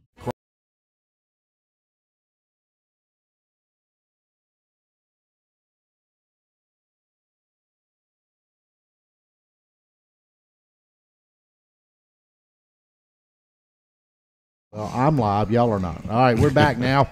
Welcome back. We want to thank all of our callers here tonight that we had our special guest. We want to thank Chuck Oliver, the king of college football from Southern Sports Today. He called in and gave us his thoughts on the nucleus of college football that's going on. There's a lot going on. Got some more insights from Mark Slayball about the SEC championship game this Saturday. And then, of course, Chad Campbell, the head coach of the Peach County Trojans, as they go get their rematch from the state title game a year ago in the semifinals this year as they travel to Calhoun tomorrow night. But the topic du jour is the SEC championship game. That is our pick'em contest tonight.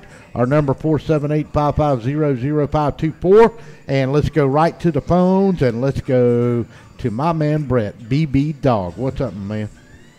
How y'all doing, fellas? I'm doing. How are you doing? And I appreciate your patience calling in tonight. I had some important guests on.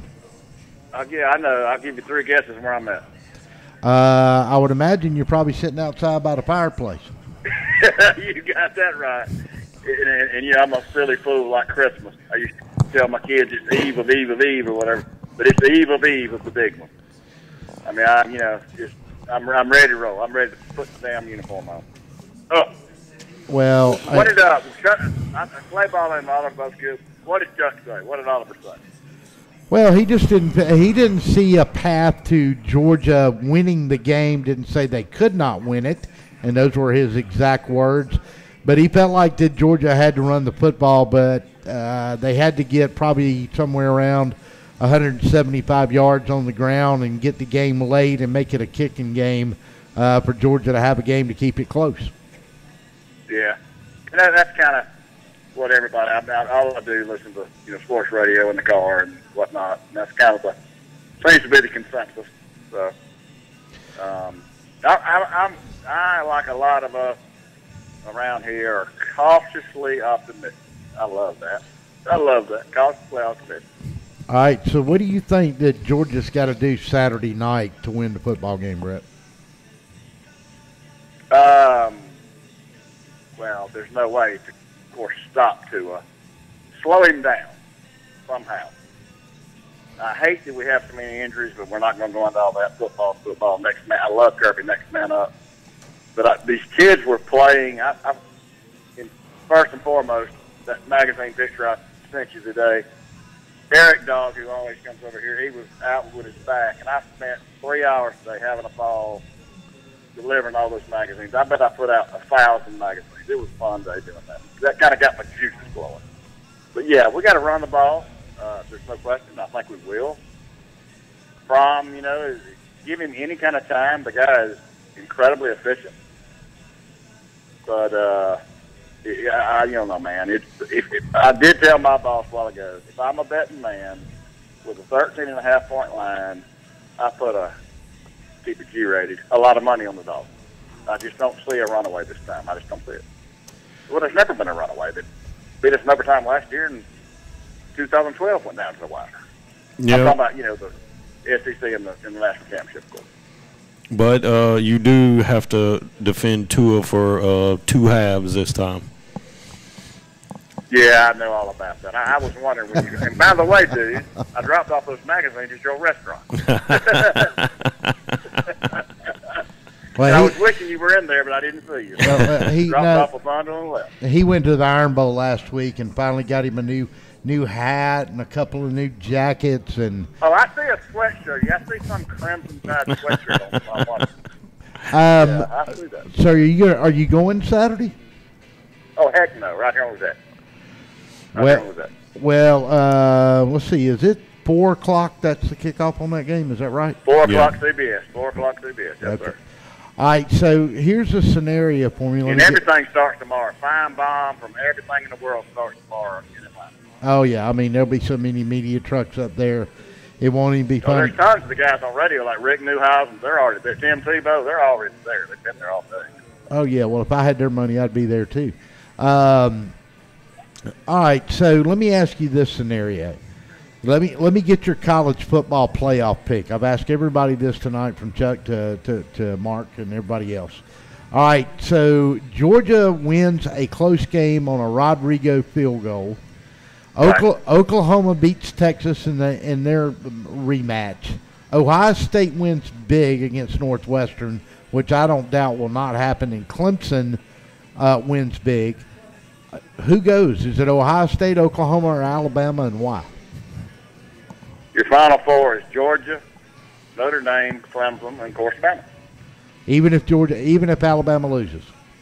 Absolutely. Okay. But they've been winning, number one all year. I mean, to me, it's a no-brainer. And I know the people outside of where we live are going to go ballistic again. But you know what? I mean, matter of fact, they're talking about if we lose let's say 31-28 Bama, and those cats either lose or struggle, we may still get in. The scenario to get Georgia in would be Oklahoma has to get beat. They both have to lose. They both have to lose. Or it may be if Oklahoma loses and Ohio State struggles to beat Northwestern. Exactly. Maybe. Exactly. If Ohio State wins and Georgia loses, Ohio State goes, correct? Well, it's been like he just said, it depends, because Northwestern is 8-4. Right. Can you believe we've got 2 conference championships? Excuse me, the other 3, I'll call them. I'm not even include the freaking Pac-12. I don't even know where they're at. But they got both of their teams, I think, are 5-loss teams or 4-loss teams. Listen to me. Big 10, Northwestern 8-4. Right. Big 12, Texas 9-3. Right. ACC, Pittsburgh is 7-5. They're barely qualified to go to a damn bowl game. They're playing Clemson. Well, no, they're going to be on the field with Clemson. I'm not sure how much they're going to be playing them.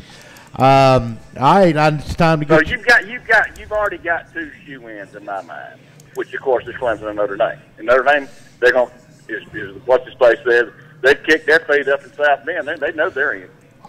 Yeah, well, I've been adamant about this. Notre Dame should not be allowed to play in the college football playoff until they join a conference and win a conference championship at least. So I don't. Yeah, I agree. I mean, they don't deserve to be there. They're going to get their doors blown off. We all know that. Happened 4 or 5 years ago with Bama. Yeah. Well, it's going to be interesting Saturday. So give me your pick. Oh, geez. Here I go. I got to do it with my heart, right, not my mind. I do love the line. I do, and of course I'm in some other pick'em contests, which I will definitely take the dog 13.5 points. I think that's kind of stupid. But 34-31, Rodrigo, dogs. Rodrigo, Harry Potter kicks one to lift the dogs over the Crimson Tide in Atlanta on Saturday. And the Mercedes-Benz Dome, whatever it's called, will erupt. It'd be an earthquake. It was for the national championship game, it was a bigger Georgia contingent than Alabama contingent, which is rare when Alabama plays in these things. What do you think it's going to be like? What is it going to be like Saturday? You think it's going to be closer to a 50-50 crowd? Yeah, if I had to guess, I'd say 60-40 or 55-45. Yeah, I don't think it's going to be as big as it was. No. And the reason I say that, I talked to a buddy, I won't mention his name today. He's like, you won't believe, you're talking about a contributor now. He says most of the, there's 75,000 tickets, and I don't know what goes to each school, but he says, Brett, you would not believe how many tickets just go to corporations that have zero tie-ins to either university. I mean, that is ridiculous. Well, that's money. It's money, brother. That you know Yeah, that. I know that. Listen, with the way the ticket prices gotten for college football, they can't survive anymore on just the alumni and the fans buying tickets because it's so money driven at the athletic departments now. They have to go corporate with it, and that's where it's gotten. I mean, when you got to contribute $1,000 to $2,000 a ticket to the in Auburn's case Tiger Unlimited and Georgia Bulldog Letterman's Club or whatever it is, but even before you buy the $1,000 set of season tickets, I mean that prices the working class family out of it. Even a lot of the alumni. I mean, hell, I can watch it on TV now on a 96-inch 4K Ultra with surround sound and my stadium seating sofa, and I can drink all I want and I can get in trouble, and I can grill on the grill, and I just think that's where it's going, and it's getting to be like pro football and otherwise, that's all that drives pro football. They don't care if the stadium's full on Sunday. They got the sponsorships. Right. And some of that is alluding to the point that we quit going. I mean, we went to Sanford Stadium and we sat all over the damn thing with season tickets. Of course, when the kids started playing ball, we quit going, and now it's too fun to do the dog deck stuff. But, and when we go every now and then, I will hopefully go to the Notre Dame game in Athens next year. That would be cool to be able to go to, South Bend and Athens back to back. But, yeah, I'm with you all the way. And like I talked to this guy earlier today, he says, going to the Bends, it's not really a tailgate place. I mean, I've never been up there yet since they redid, changed the stadium. But, I mean, you're talking, southeast downtown Atlanta, and there can't be a lot of where everybody's whatever. I don't know. But it's going to be exciting as hell. I'm already pumped. My name wouldn't be a dog if I wasn't. So I've been trying to chill all week, but it is Thursday night, as I call Eve of Eve, and I'm out here with a good drink and a big old cigar. Well, have a good night, brother. We got your score 34-31. Don't let your nerves get too bad between now and Saturday. Absolutely. All right, see you, brother. All right, let's take a quick break. We'll come back to the phone calls. Gridiron Gab on a Thursday night live from Macon Beer Company. We'll be back to talk more SEC with you right after this.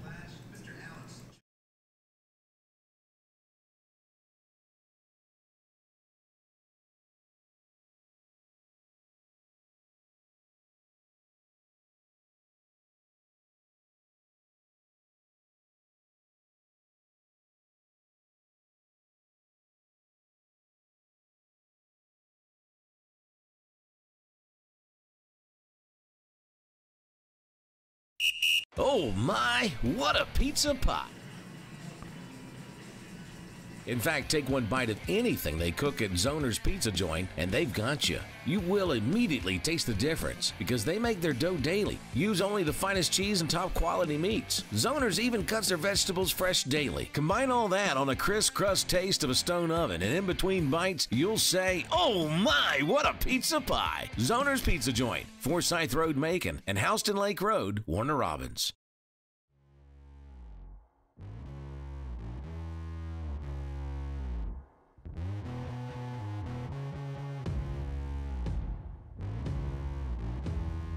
To be the best, you need the best in hydration and nutrition. You need VitaFuse Sport IV Nutrition.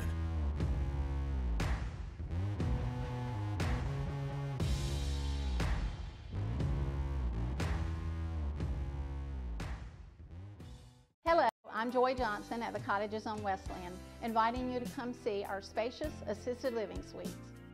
Each suite has its own kitchenette, private bathroom, separate bedroom, and living space. We provide meals, housekeeping and laundry services, personal care assistance, and a variety of daily activities. Come by and visit us soon. You'll see why our residents feel at home and why families trust their loved ones to us at the Cottages on Westland. How do you say, my attorney met with me personally? And welcome back on a Thursday night as we are back live at Macon Beer Company. Charles stepped away for a minute, but let's go back to the phones, and we got Jim on the phone. What's up, brother? How about it? War Eagle. War Eagle, they looked great last week, didn't they? We're going to keep running those gimmick plays, and eventually one of these years they're going to work. Well, they ran a little draw play on a jet sweep that went for about a 65-yard touchdown, but it wasn't good enough to got called back on the holding penalty, so that didn't work too well. Yeah, Alabama's a bunch of cheaters. They're paying the refs.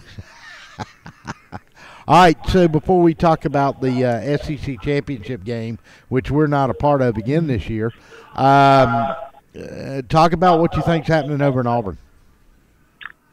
We were a part of it last year. We should have won it. Our running back hadn't been hurt. He's such a wuss. Yeah, he's a wuss. He's playing for Detroit Lions, man. I know, but he couldn't tough enough to be ready for Georgia. Your favorite team. Yeah, Matthew Stafford. I don't know what's going on at Auburn. If I was a Gus, I would say, write me a check for $15 million. See you later. I don't know what's going on. I don't understand it. He knows. So let me ask you, we had Mark Slayball on, we had Chuck Oliver on tonight. Is he going to be the coach next year at Auburn, or is he gone? I think he'll be the coach next year. I just don't understand. Jimmy Sexton, his agent, I mean, that guy, I want his job. I blew it because he held them hostage last year, made them think Gus was going to go to Arkansas, and he got the big contract, and now Auburn. I mean, just took the trap. It's like Venus flytrap, man, on WKRP in Cincinnati, man. They just took the bait, and it was over, and now they're screwed. All right, so you and I talked last year when all this happened, and Auburn went to the SEC championship and beat number 1 Alabama and Georgia back-to-back weeks. I told you last year I wasn't buying into it, and I think the truth held out this year. Yeah, I tell you what, I've never it's just painful the way they've lost, and it's just hard to swallow, and I know I've told you, I think if Georgia's doing their thing and Alabama's doing their thing, it's hard for Auburn. It's hard, but there's no excuse, I don't think, for losing games the way they've lost them, and it's just a hard pill to swallow. All right, so let's move off of that subject before my ulcer starts bleeding again. What about Georgia Tech? What are they going to do? What would you do? You're the AD up there. You're Todd Stansberry. What direction are you going with a coach at Georgia Tech? Jeff Monken. I mean, they don't want another option guy, but I think there's a intangible in college football where there's certain guys, it doesn't matter what offense or scheme they run or defense or whatever, just a good head coach. And I think Paul Johnson ran his course. I think Jeff Monken will be great for the program. I know you disagree with that. I think Lane Kiffin, the only thing he's got going for him, he's got a good-looking ex-wife, but that's about it. He's the best play caller in the country, son. Don't ever forget that. He's a knucklehead. He's a modern Steve Spurrier. That's what he is. He wouldn't make a ward on Steve Spurrier's butt. All right, let's move on to the subject at hand. The Dogs and the Crimson Tide. What are you going to do? Georgia's going to win, man. I can't believe this is coming out of your mouth. Well, I tell you what, it's significant. When Sam came back to Alabama, he won the big won the big game against Florida and won it, and kind of knocked Urban Meyer and Florida off their perch. If Georgia doesn't win, I think that's significant. I mean, I think that, it's everybody, all these Georgia fans have convinced themselves that they're going to be in the same place every year. I think Florida's going to be better. I mean, the deal is this year the conference stinks. I think the top 15 teams in college football are not very good compared to what they normally are. So, if Georgia doesn't get it done this year, I think it's, the law of averages makes it harder for them to do it next year. And I think the Georgia fans, they're delusional, as we all know, and they think they're going to be there every year because of Kirby, blah, blah, blah. Well, you can't argue what he's stacking up there recruit-wise. I've heard the Georgia recruiting for 20 years, Russell. It's just never, it's never resulted in championship. Why do you think this assistant coach? I mean, I don't know if Kirby's ever been an assistant head coach before he went to Georgia, unless he coached midget league in Bainbridge. But they're not going. I mean, it's just it's everybody just thinks that they're going to be the next Alabama because Kirby was an Alabama guy and coached Saban. It's just not going to look like that. Alabama is the exception to every rule in college football, and I just don't buy it. I think it's hard to duplicate what Saban's done over there. I think there is a different attitude with this Georgia program now under Kirby. That's great. You got to sustain it. The question is, how much better is Dan Mullen going to be at Florida? How much better is Will Muschamp going to be at South Carolina? And, I've always thought the keys that Rick, what he couldn't do was that he couldn't keep some of the talent getting out of Georgia, and Kirby's going to lock it down. We'll see. The proof's in the pudding. I mean, we heard that crap with Mark Rick about the recruiting. Georgia's never lost a recruiting season or a spring game, We know that. And so we'll see. But, people forget. I know Georgia's beaten Florida 2 years in a row, and so they automatically think it's going to, revert back to the way it was in the 80s. But Florida, everybody's going to be better. Everybody stinks this year. Georgia better take advantage of this opportunity this year because everybody's going to be better, as time goes on. And I think that's one of the big things that that people, Georgia fans don't want to talk about. I mean, they've had a pretty easy road the last couple of years. The conference is not as competitive, top to bottom, as it's been historically, and you just don't. You only get so many opportunities. I mean, everybody thinks, Georgia's going to be Alabama, but Saban is an exception to every rule there is, and it's. Whatever Georgia does, it's not going to look it's not going to look like the Alabama deal. It's just not. Well, I don't know if it'll be similar to it. I think it will be similar if Kirby can sustain what he's done the first 3 years. He's done in 3 years what it took Rick several years to do. 7 years to do. I don't know. Like I said, you look to Florida and South Carolina. I don't think Will Muschamp will ever be. He may get Georgia once every 2 or 3 years. I don't think South Carolina's program's ever going to be competitive like they were with Steve Spurrier there. All right, talk to me about the game. Make your pick. What's that? Make your pick. I'm sorry, you broke up a little bit. Make your pick for the game Saturday night. Bama 38, Georgia 20. 38-20. I thought you were going with the Dogs. I really think the Dogs are going to win, man. I got to be a contrarian. I'm so focused on the Rock Mart Yellow Jackets tomorrow night in high school football, AA.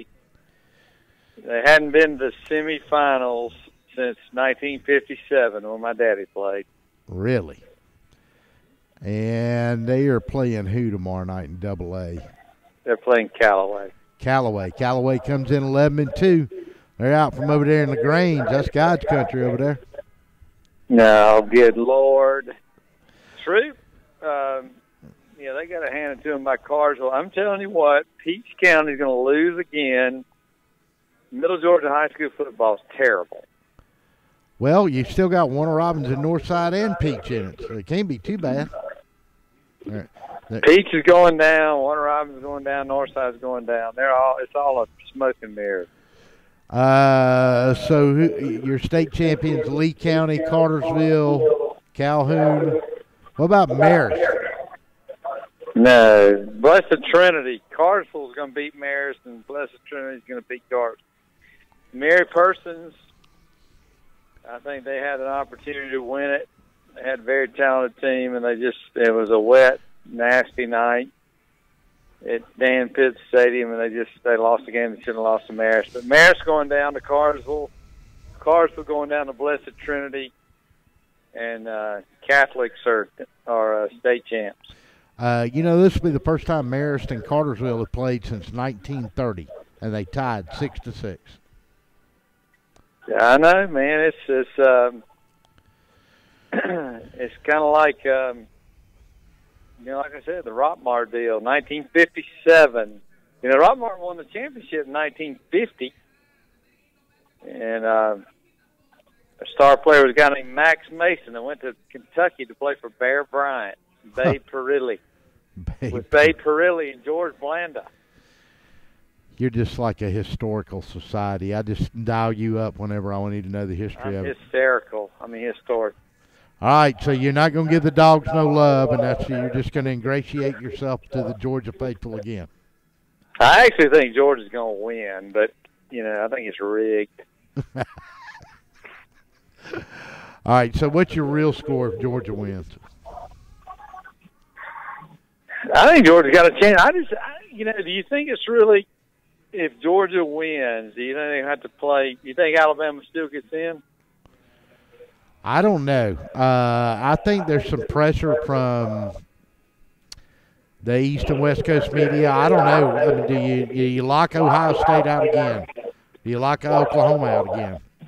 Alabama has their shot.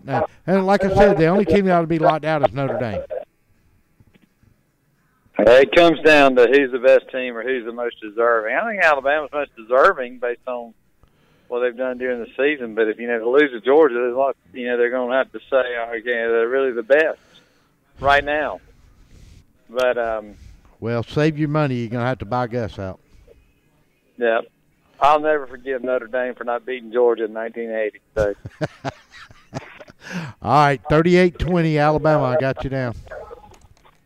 I hope it is. I never knew who to cheer for in the Iran-Iraq war. It's kind of the same deal. You're awful. I'll talk to you next week. More you go. See you. See you.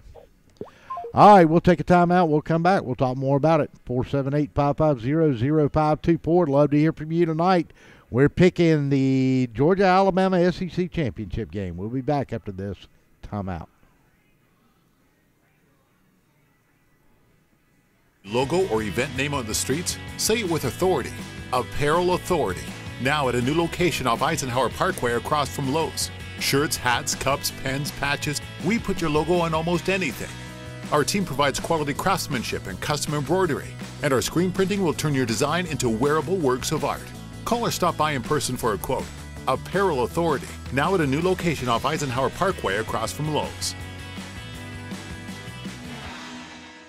Hey folks, Russell from Gridiron Game of the Week. When you get ready to buy a new car or a newer automobile, there's always the dilemma of what to do with your current car. Well, that's where You Park 'Em, You Sell 'Em at 3306 Vineville Avenue comes in. You Park 'Em, You Sell 'Em is the original automobile dealership with the owner in mind. For 18 years, You Park 'Em, You Sell 'Em has been the only alternative to giving your car to a local dealer on a trade-in or trying to market your car yourself. So when you get ready to sell your old car, give them a call today at 254-6310. That's You Park 'Em, You Sell 'Em, 3306 Vineville Avenue.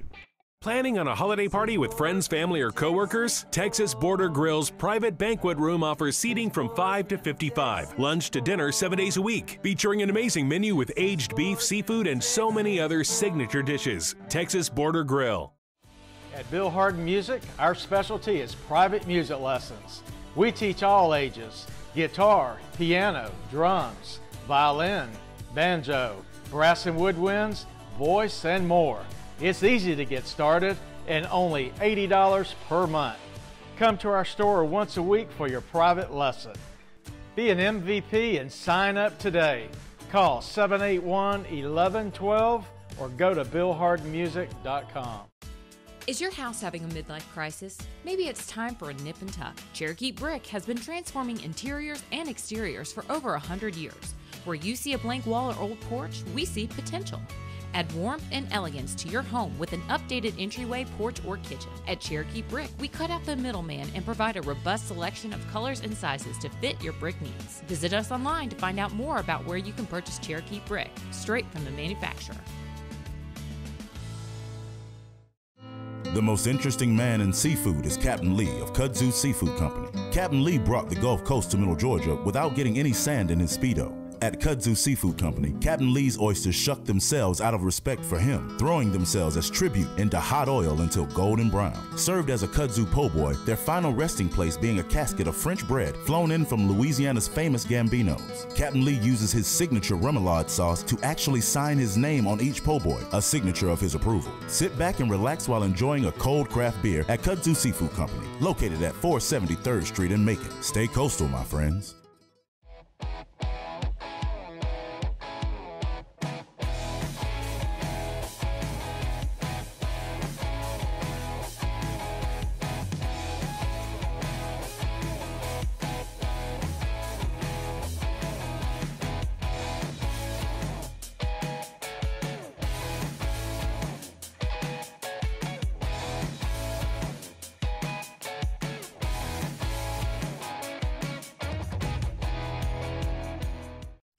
Oh my, what a pizza pie! Take one bite and you'll say it too.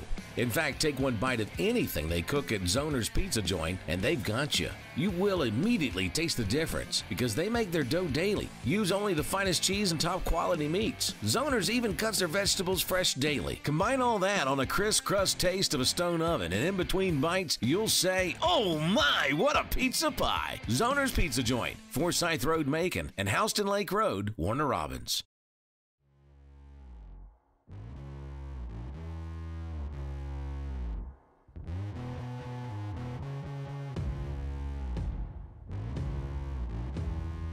To be the best, you need the best in hydration and nutrition.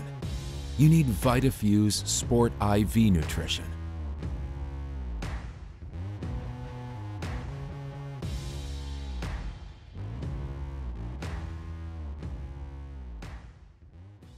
Hello. And welcome back on a Thursday night as we wrap it up here from Macon Beer Company. Russell Lee, Charles Crowley. We thank our guests tonight. We had the king of college football, Chuck Oliver from Southern Sports Today. You can hear him right here in Macon on 93.1. He is on from 1 to 3 every day. And then we had Mark Slayball from ESPN giving us our thoughts. A lot of stuff going on in the college football world. Then we had Chad Campbell, head coach of the Peach County Trojans. They get ready for their rematch of the state championship game last year as they take on Calhoun again. And Charles, I'll bring you in now, and let's move on to a couple of subjects that get you to get your comments on. What do you think? What do you think Georgia Tech needs to do here? I would honestly, it's probably going to be a painful process. I would go for somebody that was running either a pro style or a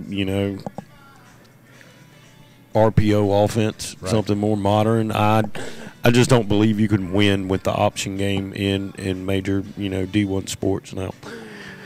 But he did have some success with it. He did. I mean, and it's because you don't hardly see it anymore, and they're not used to playing defense against it. He had some success, but I don't think as a program you can year in and year out. Number one, the recruits, they're not going to want to exactly go to that because that's not going to transition to you having a shot at becoming a pro. Right. Well, that's always been the knock on it, and his thing is, I was here 11 years. I won 2 ACC championships with it.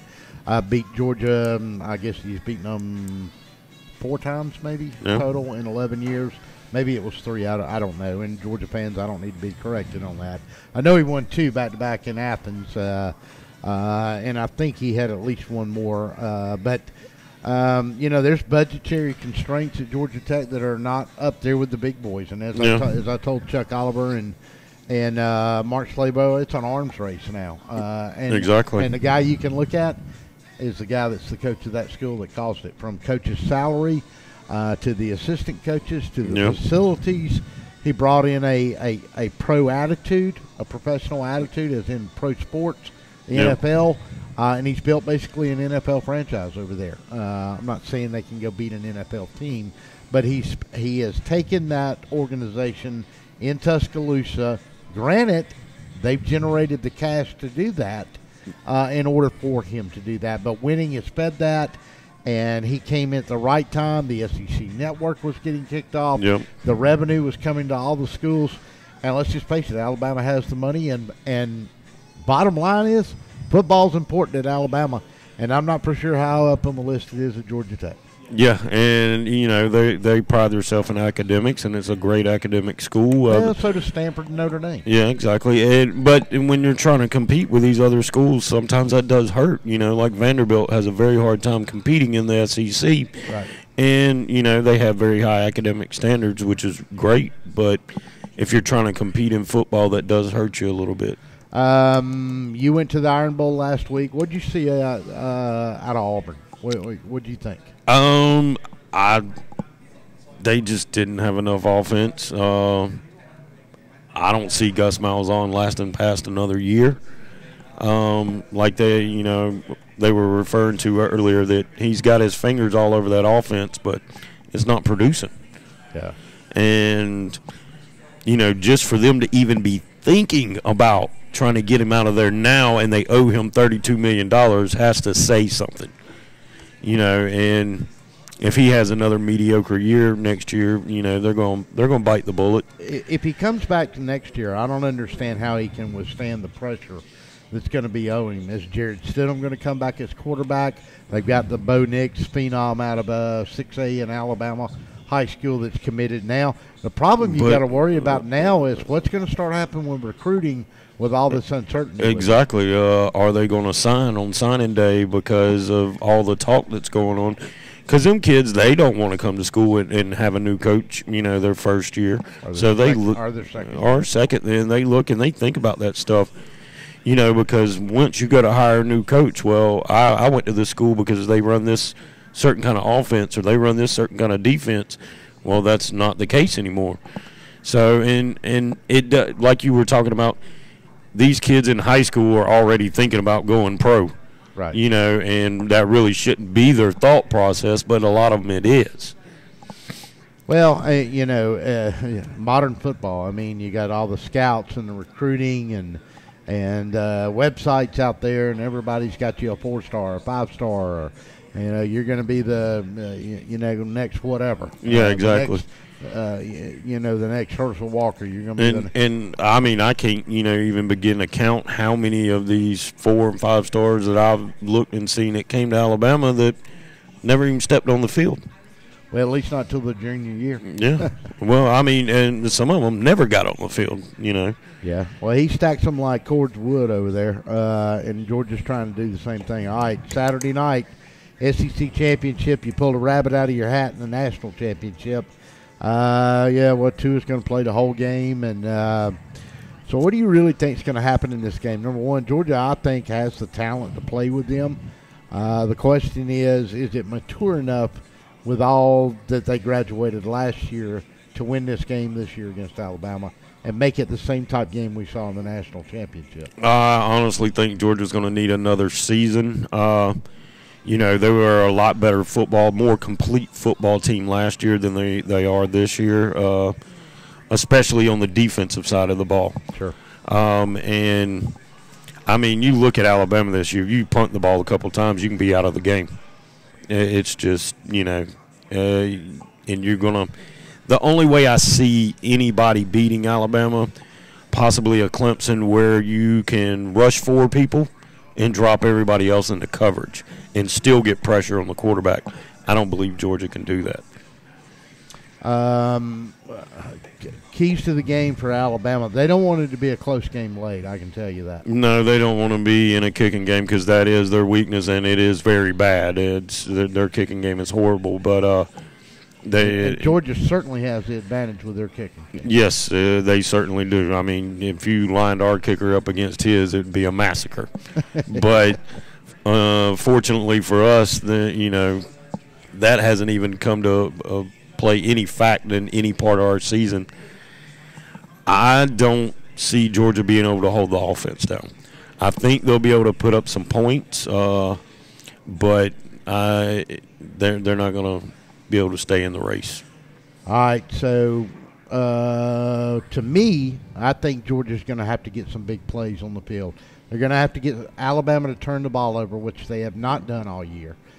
Georgia's going to have a little bit of success running the football against Alabama. I believe a lot. A lot, and I think they're going to have to. I agree with everybody else we talked to tonight. 135 to 175 yards is what it's going to take from the Georgia running backs, Holyfield, Swift, the rest of them, to keep the pressure off of Jake Fromm. Jake Fromm is a guy that can play under pressure. I just don't think you want him all night long under the pressure of the Alabama front seven. You don't want the Alabama front seven knowing, okay, there's about a 75% chance he's going to throw the ball because we're down by, 17 points and we got to get back in the game. I think special teams, Miko Hardman, maybe a big punt return or a kickoff return, something like that to spark the Georgia team. All right, give me your pick. I'm going to say Georgia won't even be in it unless they're north of 200 yards rushing. So I'm going to go 38-21. 38-21. I think the game is going to be closer than that, but I do think Alabama's going to win the game. I think Alabama. I don't think it's going to be as high scoring a game as you think. I think Bama wins it 34-24. And it'll go to the fourth quarter, and Alabama will win it then. You think? I think Georgia might. I'm going to say they hang in there midway through the third, and then it's kind of decided after that point. We shall see. Good night. Appreciate you being here tonight. No problem. Okay, so next Thursday we'll have plenty to talk about the SEC championship game. We'll know the college football playoffs. Don't forget to get your picks in, 478-550-0524. I want to thank our guests once again, Chuck Oliver from Southern Sports Today, Mark Slayball from ESPN, Chad Campbell from Peach County, our sponsors, Macon Beer Company, Zoner's Pizza, the callers, everybody. Get your picks in. Like I said, we're getting close to the end of the season, and we got some huge grand prizes to give away. We're only a few weeks away.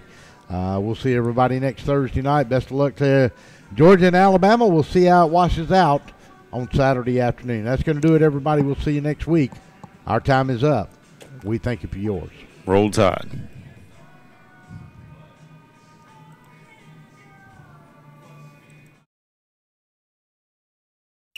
Oh my, what a pizza pie. Take one bite and you'll say it too.